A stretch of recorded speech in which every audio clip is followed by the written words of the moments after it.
광림교회 성도 여러분, 안녕하십니까? 남재광 목사입니다. 자, 오늘 또 여러분들과 함께 사다리 교육 받는 시간이죠. 자, 사다리 교육 사도신경 공부하고 있는데요. 오늘 또 사도신경 7번째 시간으로 여러분들과 함께 하도록 하겠습니다. 자, 여러분 사도신경 이제 교육받는 것도 얼마 남지 않았습니다, 여러분. 이제 거의 종반부를 향해서 가고 있는데요. 여러분 온라인으로만 교육받으니까 조금 재미가 없으시죠? 원래 모든 강의는 얼굴 보면서 서로 질문도 하고 또 웃기도 하고 이러면서 강의를 해야 신나는데 온라인으로만 여러분들이 강의 들어서 좀 많이 교육 효과가 좀 없는 것 같긴 해요. 하지만 지금 코로나가 많이 위험한 상황이기 때문에 온라인 강의 여러분들 좀 인내하시면서 끝까지 잘 강의에 참여해 주시고요. 코로나가 전파력은 굉장히 높아졌지만 그래도 이 병원성은 그래도 갈수록 좀 줄어들고 있는 것 같습니다. 아마 하나님께서 가장 좋은 때에 이제 모든 것들이 해결이 되고 여러분들과 함께 다시 만나서 공부할 날이 있을 것입니다. 저도 여러분들 얼굴 보면서 좀 재밌게 강의하고 싶은데 그러지가 못해서 좀 아쉽습니다. 그 아쉬움들 오늘 여러분들 온라인 강의 혼자 열심히 들으시면서 달래시기를 주님의 이름으로 축원드립니다. 자, 이제 사도신경 7번째 시간인데요. 자, 오늘 또 우리가 강의에 앞서서 사도신경을 세 번역으로 한번 고백하고 오늘 강의 시작하도록 하겠습니다. 자, 준비되셨죠? 자, 시작. 나는 전능하신 아버지 하나님, 천지의 창조주를 믿습니다. 나는 그의 유일하신 아들, 우리 주 예수 그리스도를 믿습니다. 그는 성령으로 잉태되어 동정녀 마리아에게서 나시고 본디오 빌라도에게 고난을 받아 십자가에 못 박혀 죽으시고 장사된 지 사흘 만에 죽은 자 가운데서 다시 살아나셨으며 하늘에 오르시어 전능하신 아버지 하나님 우편에 앉아 계시다가 거기로부터 살아있는 자와 죽은 자를 심판하러 오십니다. 나는 성령을 믿으며 거룩한 공교회와 성도의 교제와 죄를 용서받는 것과 몸의 부활과 영생을 믿습니다. 아멘. 자, 여러분 이번 시간에는 우리가 성령 하나님에 대한 믿음을 공부하는 시간입니다. 우리 신앙인들이 꼭 믿어야 하는 성경의 가장 중요한 내용들을 추려놓은 사도신경의 이 종반부에 어떤 믿음을 고백하게 되어 있어요? 나는 성령을 믿으며 라고 하는 성령 하나님을 믿을 것을 우리에게 가르치고 있다는 것입니다. 자, 근데 이 성령 하나님이 성삼위일체 하나님의 그 내용 중에서 여러분들이 사실 어떻게 보면 가장 이해하기가 어려운 분이세요. 일단 여러분들이 성삼위일체 하나님에 대해서는 이미 좀 들어보셨죠? 우리가 사다리 교육 통해서 제가 몇 번 설명을 드렸습니다.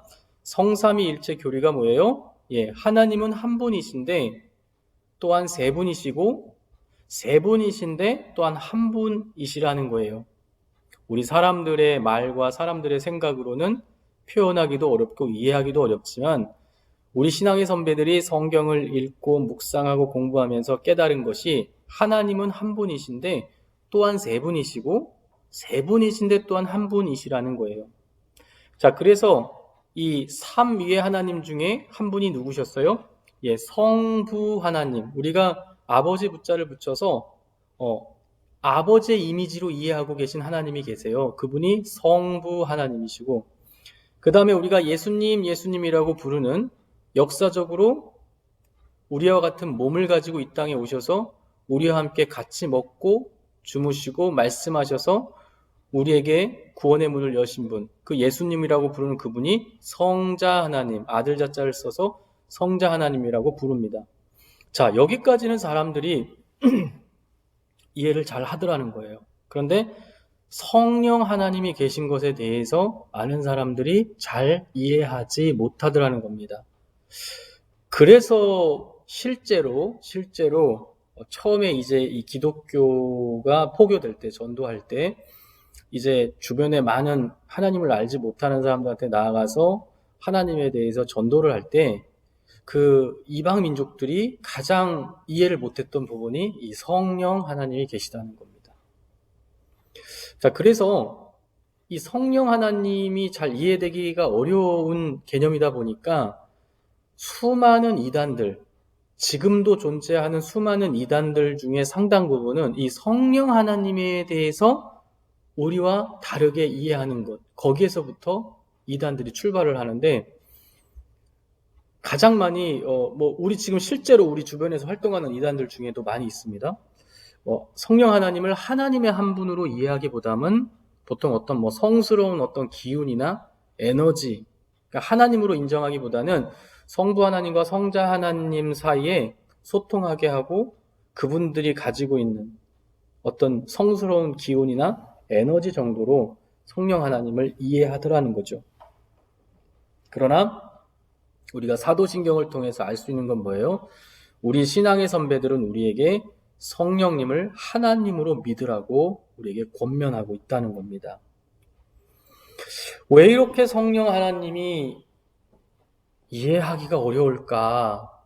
이게 성부 하나님과 성자 하나님은 뭔가 이렇게 그려지는 이미지들이 있다는 거예요. 그래서 성부 하나님 하면 우리가 왕이나 어떤 아버지의 이미지로서 이렇게 설명을 해주면 사람들이 잘 이해하더라는 거예요. 또 성자 하나님은 아예 우리와 함께 하셨기 때문에 우리가 성자 하나님 이렇게 말하면 사람들이 예수님을 떠올리면서 예수님의 얼굴, 물론 진짜는 아닙니다만 수염이 나 있고 머리가 장발이고 흰색 옷을 입고 있고 이런 어떤 양을 안고 있고 이런 이미지들을 사람들이 이렇게 떠오르기 때문에 성자 하나님도 이해를 잘 하더라는 거예요. 그런데 성령 하나님은 마땅히 딱 사람들에게 그려지는 이미지가 없어요. 그래서 성경에서도 다양하게 이미지화 시켜서 우리에게 표현을 해줬는데 어떤 바람이라든지 불, 그 다음에 어떤 밝은 빛, 아니면 비둘기, 아니면 어떤 숨결 이런 것으로 상징해서 성경에서 표현을 해주었는데 그러다 보니까 사람들이 이런 것들은 체감이 잘 안 되거든요. 그래서 성령 하나님은 성부 하나님, 성자 하나님에 비해서는 상당히 이해도가 떨어져 있는 것이 사실입니다. 자, 그럼에도 불구하고 성령 하나님은 성경의 아주 중요한 사건들 가운데 늘 함께 하셨고 또 성경에도 분명하게 기록이 되어 있다는 것이죠. 여러분들이 성령님 떠올리면 제일 먼저 어떤 장면들 떠오르세요? 성경에 많은 부분들이 기록이 되어 있지만 우리가 가장 흔히 떠올리는 장면은 아마 예수님께서 세례를 받으실 때, 물로 세례 받으실 때 하늘이 쫙 열리고 비둘기가 성령님께서 비둘기처럼 쫙 임하는 아마 그 장면을 많이 떠올리실 겁니다. 또 복음의 뜨거운 사명감을 느끼신 분들은 성령님 하면 오순절 명절날 이 마가의 다락방에서 모여 있었던 그 수많은 사람들의 머리 위에 불의 형상으로 임했던 성령님을 떠올리기도 하죠. 성령 하나님은 이렇게 이해하기는 어렵지만 성경에서 모든 중요한 역사적 상황들 가운데 함께 하셨고 일하셨다는 겁니다. 자, 사도신경에서뿐만 아니라 우리 감리교회에서도 성령님을 하나님으로서 믿고 고백하는 것은 아주 중요한 신앙적인 고백입니다. 교리와 장정에 기록이 되어 있는 감리교회의 교리와 장정의 교리적 선언과 감리회 신앙 고백이라고 하는 이 고백문이 적혀 있는데요. 이건 어떻게 보면 사도신경처럼 많은 내용들 중에 추려서 가장 핵심이 되는 내용들만 추려놓은 교리적 선언과 감리회 신앙 고백이 있는데 여러분 감리회 신앙 고백은 낯설지 않을 거예요. 왜냐하면 우리 교회에서도 예배 시작할 때 신앙 고백할 때 한 달에 한 번은 사도신경이 아니라 이 감리회 신앙 고백을 하고 있거든요. 실제로 우리가 하고 있지 않습니까? 근데 이 감리회 신앙 고백이 사도신경하고 구조적으로 아주 유사해요. 그래서 이 감리회 신앙 고백에서도 사도신경과 마찬가지로 성령 하나님에 대한 신앙을 고백하도록 권면하고 있죠.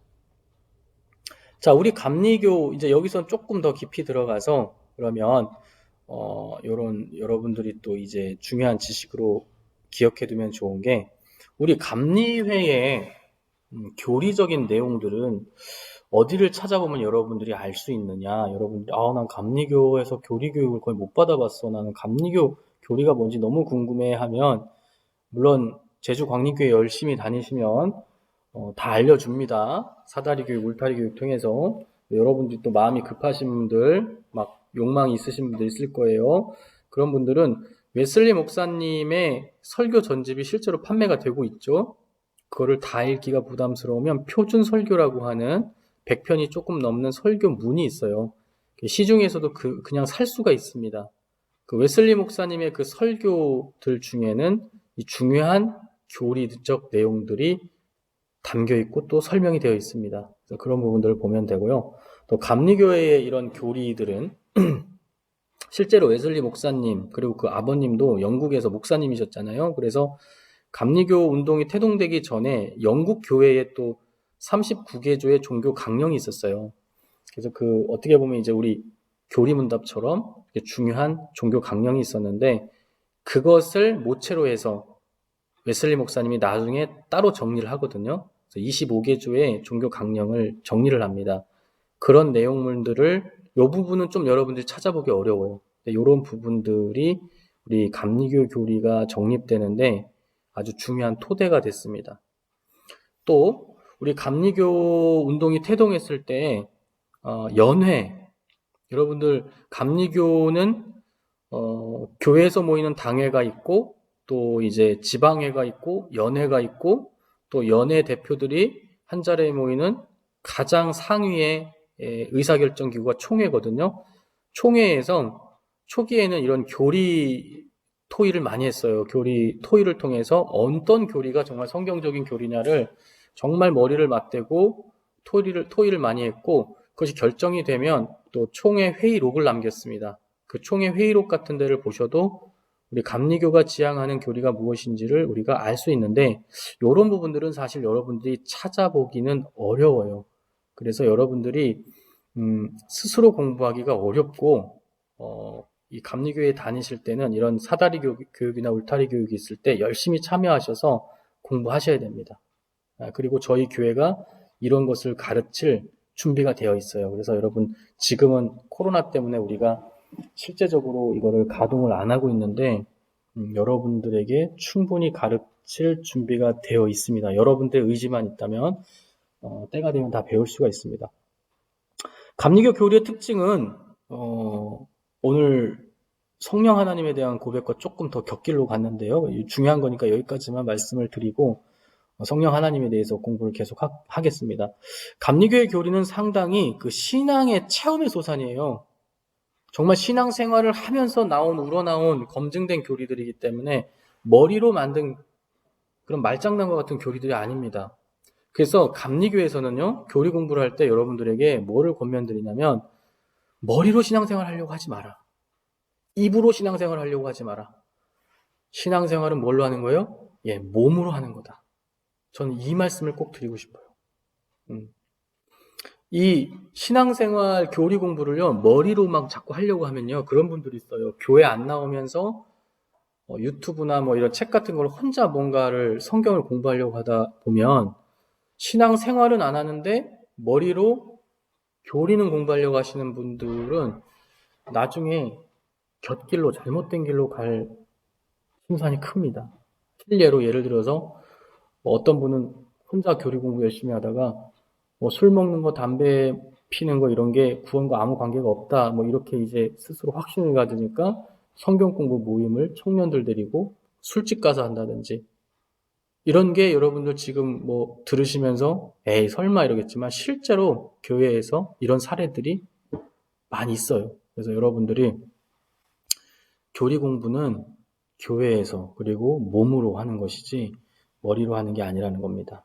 감리교회의 교리는 닫혀 있거나 폐쇄적이지 않아요. 열려 있는데 중요한 것은 감리교회 교리는 신앙 체험을 기반으로 하고 있다는 거예요. 꼭 기억하시기 바랍니다. 자, 감리교 신앙 고백 3번에서 성령 하나님에 대해서 어떻게 믿으라고 권면하고 있을까? 3번입니다. 제가 읽어드릴게요. 우리는 우리와 함께 계셔서 우리를 거듭나게 하시고 거룩하게 하시며 완전하게 하시며 위안과 힘이 되시는 성령님을 믿습니다. 여러분, 이 고백이 낯익어야 돼요. 우리 지금 한 달에 한 번 고백하고 있기 때문에. 성령 하나님께서는 우리와 함께 계시는 분이시고 우리를 거듭나게 하시는 분이시고 우리를 거룩하게 하시는 분이시고 완전하게 하시고 또 우리에게 위안과 힘을 주시는 분이라고 감리의 신앙 고백에서 우리에게 그렇게 믿으라고 권면하고 있어요. 이 모든 권면이 뭘 기반으로 한 거예요? 성경을 기반으로 해서 우리가 그렇게 권면해주고 있다는 겁니다. 교리적 선언에서도 성령 하나님에 대한 신앙을 고백하도록 권면하고 있습니다. 우리는 하나님이 우리와 같이 계시사 우리의 지도와 위안과 힘이 되시는 성신을 믿는다라고 고백하게 되어 있어요. 여기서 성신이 성령님이시거든요. 이게 번역이 약간 옛날 스타일이에요. 옛날에는 성령님을 성신이라고 번역하는 경우가 많았거든요. 제 기억에는 개신교회와 카톨릭 교회가 같이 손잡고 성경을 번역한 적이 있었어요. 공동번역 성경이라고 하는데 거기도 아마 성령님을 성신이라고 번역했을 거고요. 또 우리가 지금은 새 번역이지만 그 이전 여러 번역 그 버전들 중에서 성신으로 번역한 버전이 꽤 있습니다. 하지만 같은 말이에요. 자, 감리교회의 교리적 선언에서도 성령님을 믿으라고 권면하고 있다는 것이죠. 자, 그럼 우리 성령님의 기원은 어떻게 되는가? 자, 요한복음 14장 6절. 내가 아버지께 구하겠으니 그가 또 다른 보혜사를, 여기서 보혜사는 성령님이세요. 왜 보혜사라고 부르는지는 나중에 설명해 드릴게요. 내가 아버지께 구하겠으니 그가, 여기서 그는 성부 하나님이십니다. 성부 하나님이 또 다른 보혜사, 즉 성령님을 너희에게 주실 것이다. 근데 그 성령님이 영원토록 너희와 함께 있게 될 것이다 라고 요한복음에서 말씀하고 계시다는 거예요. 아하, 성령 하나님의 기원은 성부 하나님으로부터 온 것이구나 라는 것을 우리가 깨달을 수 있다는 겁니다. 자, 요한복음 15장 26절에는 이렇게 또 표현되어 있습니다. 내가 아버지께로부터 너희에게 보낼, 여기서 내가는 예수님이세요. 성자 하나님이세요. 자, 내가 아버지께로부터, 여기서 아버지는 성부 하나님이죠.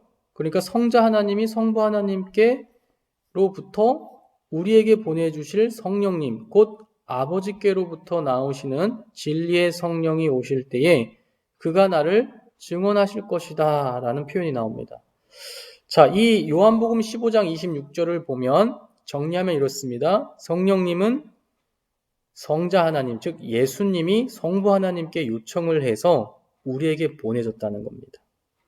자, 한마디로 성령님은 예수님의 요청으로 성부 하나님으로부터 오셨다는 거예요. 그러니까 성령님은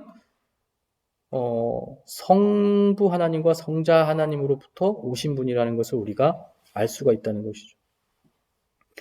자, 그럼 이렇게만 들으면 성령 하나님이 굉장히 조금 낮으신 분으로 우리가 이해가 흔히 할 수가 있거든요. 그러니까 성부 하나님이 제일 높고 그 다음에 성자 하나님이고 그 다음이 성령 하나님인가 보다. 성령 하나님이 제일 힘없고 낮으신 분이니까 뭐 성부 하나님이 보내고 성자 하나님이 요청하고 그러지라고 이해할 수 있는데 성삼위일체 교리는 그렇게 종속관계나 수직관계로 하나님을 설명하지 않습니다. 여러분들 그건 오해예요. 성령 하나님은 성부 하나님 사역 때에도 늘 계셨고 성자 하나님의 사역 때도 늘 계셨어요. 성삼일체 하나님은 누구로부터 종속되어 있거나 누구의 명령에만 따르는 그러한 종의 모습이 아니고요. 서로 간에 연합하고 서로 간에 동역하는 관계가 성삼일체의 관계입니다. 그러니까 성령 하나님은 성부 하나님과 성자 하나님의 종이 아니라는 거예요. 엄연히 한 분 하나님이시라는 겁니다. 자, 그렇다면 왜 이런 식의 표현들이 나오는가?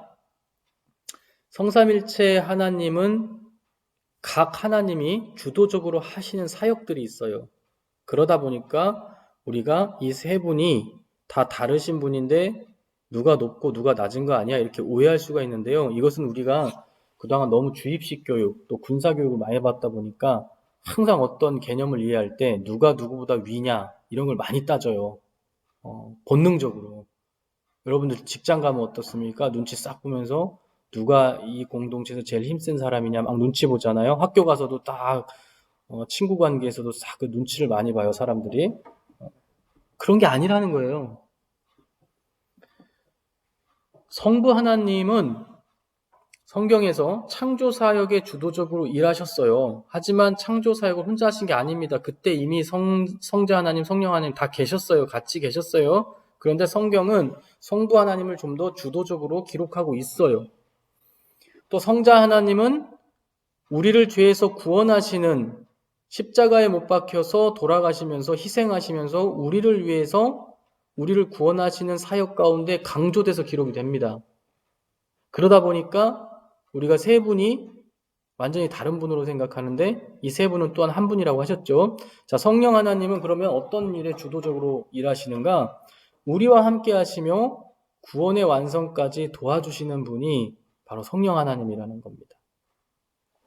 자, 여기까지 내용 정리하자면 성령 하나님은 성부 하나님과 성자 하나님보다 낮으신 분이에요? 그런 거 아니라는 겁니다. 다 세 분 하나님이 다 같은 하나님이시고 같이 연합하여서 사역을 하시는데 성령 하나님이 주도적으로 하시는 사역이 있다는 거예요. 그 주도적으로 하시는 사역이 뭐예요? 예수님을 믿기로 작정한 영혼들과 끝까지 함께 하시면서 그들이 구원을 이룰 때까지 항상 우리와 함께 하면서 도우시는 분이 성령 하나님이라는 겁니다. 그러니까 여러분들이 지금 신앙생활 하면서 누구의 도움으로, 누구를 의지해서 지금 하고 있는 거예요? 성령 하나님.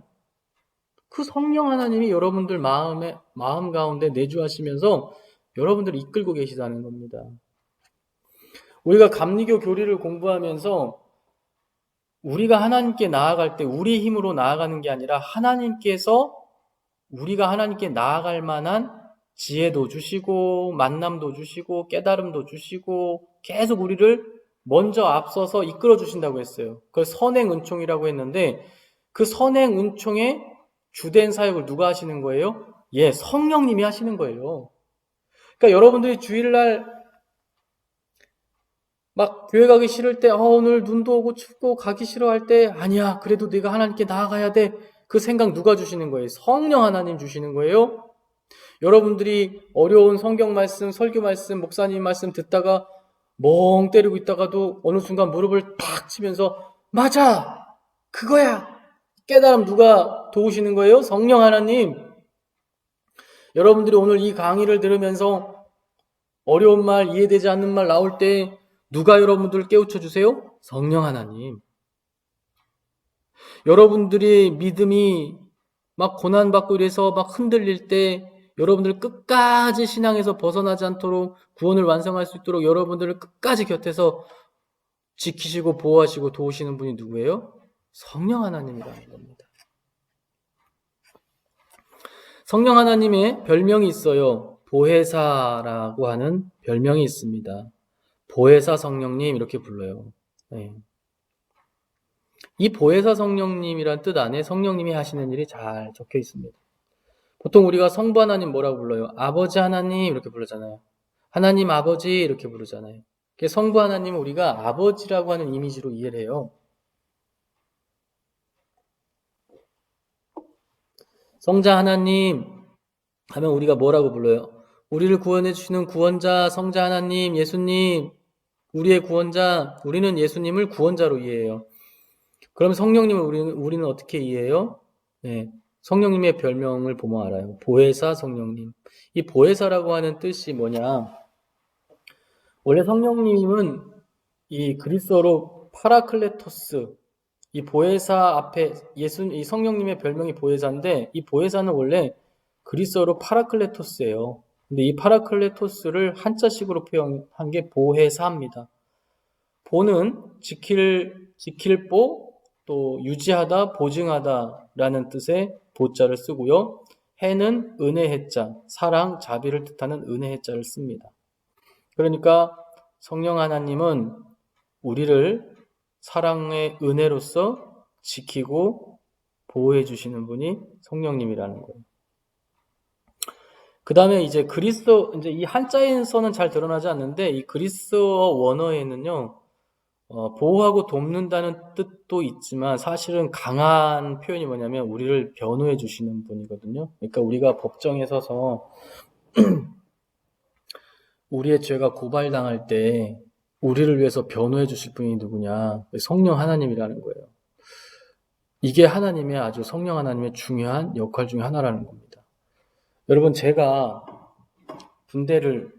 저 교도소에서 범죄자들 지키는 일을 제가 군대를 갔다 왔어요. 그래가지고 재판하는 걸 많이 봤어요. 여러분, 죄를 지은 사람, 이제 이 죄를 지은 사람이 법에 대해서 뭐 많이 아는 사람도 있겠지만 사기꾼들 이런 사람 많이 알지만 뭐 욱해가지고 순간 해선 안 될 선택을 해서 죄에 빠진 사람도 있어요. 그런 사람들이 부당하게 죄의 값을 더 받지 않도록 변호사들이 이제 옆에서 그들을 변호해 줍니다. 변호사는 법적인 지식이, 전문적인 지식이 많죠. 그러다 보니까 그가 억울한 일 당하지 않도록 또 효력 있는 말로 변호해 주는 일을 합니다. 그런 일을 누가 하시는 거예요? 우리의 영적인 변호는 보혜사 성령님이 해주시는 거예요. 예전에 저희 아버지가 어떤 좀 잘 모르셔서 시골에서 이제 농사만 지으시니까 잘 모르시죠. 그러니까 억울한 일을 당할 뻔했는데 나중에 일이 커지려고 하니까 우리가 불안한 거예요. 그래서 변호사를 이제 고용한 적이 있었어요. 그러니까 어떻습니까? 마음이 놓이죠. 좀 든든해지죠. 그래서 그 변호사가 시키는 대로 이것은 이렇게 하면 됩니다. 저것은 저렇게 하면 안 됩니다. 선생님이 이 부분은 억울하게 됐습니다. 이것은 이렇게 하시면 됩니다. 이런 자료 있으면 가지고 오세요. 그럼 변호가 됩니다. 해서 그 절차대로 따라서 하는 거예요. 그러면 어떻습니까? 억울한 일이 없죠. 여러분, 우리가 사단 원수마귀가 우리를 늘 유혹하고 잡아뜨린 다음에 하나님께 가서 뭐라고 해요? 성부 하나님께 가서 보세요. 당신이 그렇게 믿으시는 당신의 자녀가 오늘 저런 추잡한 짓을 했습니다. 아이고, 심판받아야 되겠네. 저주받아야겠네. 사단이 고발할 때 누가 우리를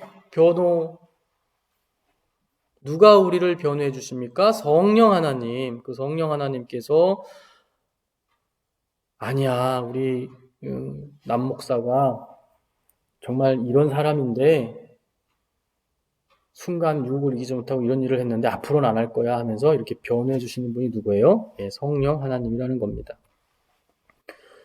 이 감사한 성령 하나님께서 언제 우리에게 오셨는가? 사도행전에 보면 바로 예수님께서 하늘로 승천하시고 나서 예수님의 명령대로 마가의 다락방에 모여서 예수님의 제자와 사람들이 모여서 뜨겁게 한 마음으로 기도하는데 그때에 성령 하나님께서 임했다고 성경이 기록하고 있습니다.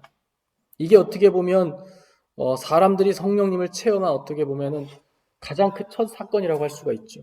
그래서 성령 하나님이 강한 바람 소리와 불의 모습으로 임했다는 것입니다. 저도 대학교 때 지금 이 본당에서 열심히 정말 뜨겁게 기도할 때 이 정말 강단 위 그다음에 이 본당 천정에서 주황색 불이 이제 이글거리면서 훅훅 하는 것을 제가 본 적이 있습니다. 어떻게 보면 영적인 체험이죠.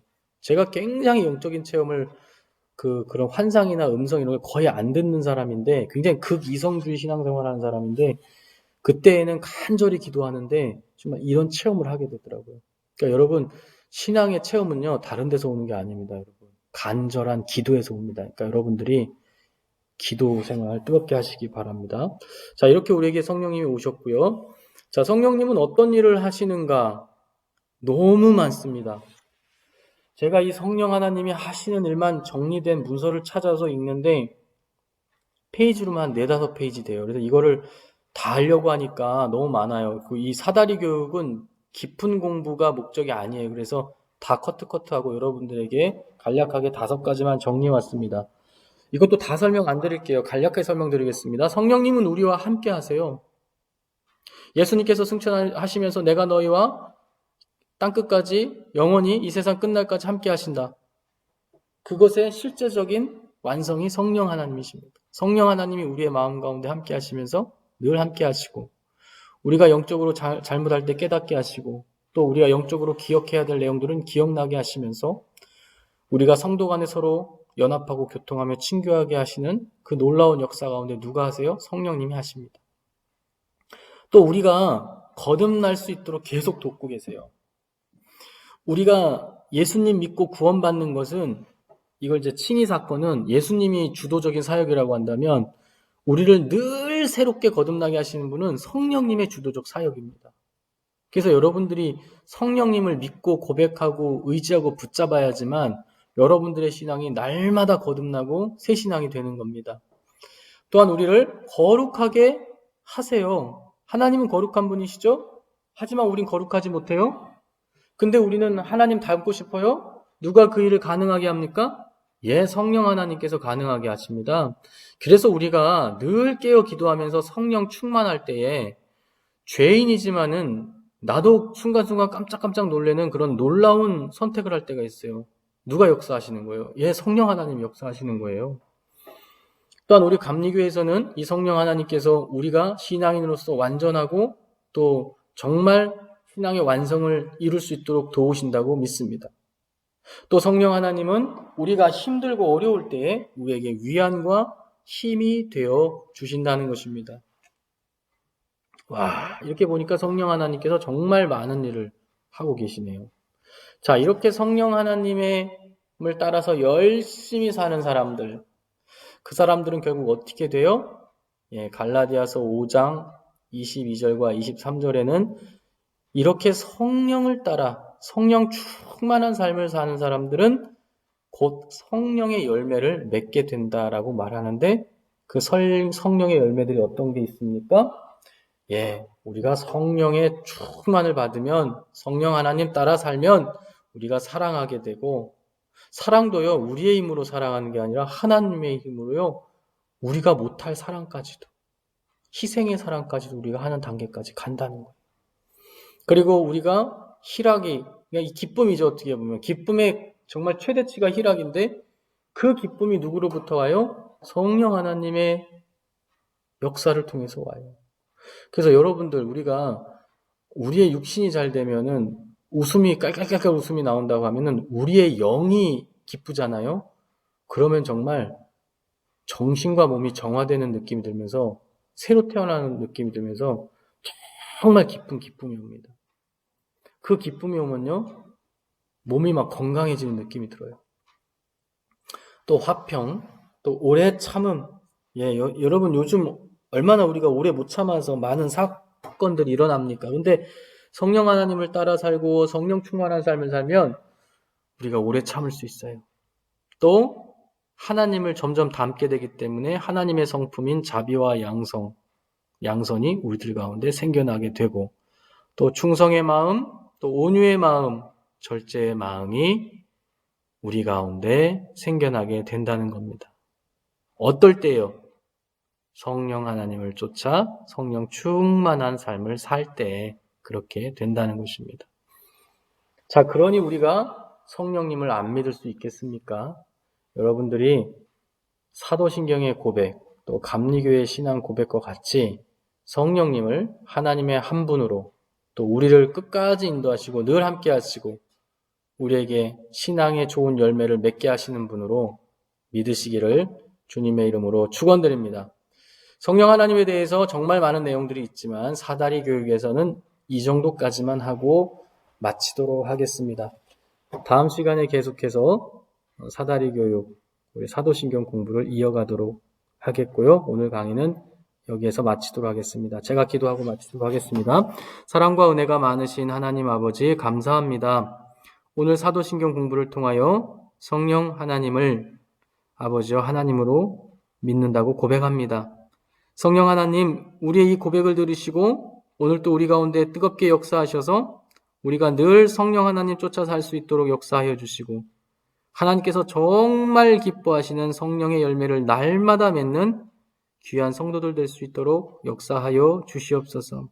또한 주님께서 이 사다리 교육 가운데 함께 하셔서 사다리 교육이 꼭 성도들의 영적 신앙생활에 도움이 되는 귀한 강의들이 베풀어질 수 있도록 준비하는 자에게 지혜를 주시고 또 많은 지식을 주시고 은혜를 주시고 뜨거운 열정을 허락하여 주시옵소서. 주님께서 다음 시간까지 함께 하실 것 믿사오며 예수님의 이름으로 간절히 기도드렸사옵나이다. 아멘.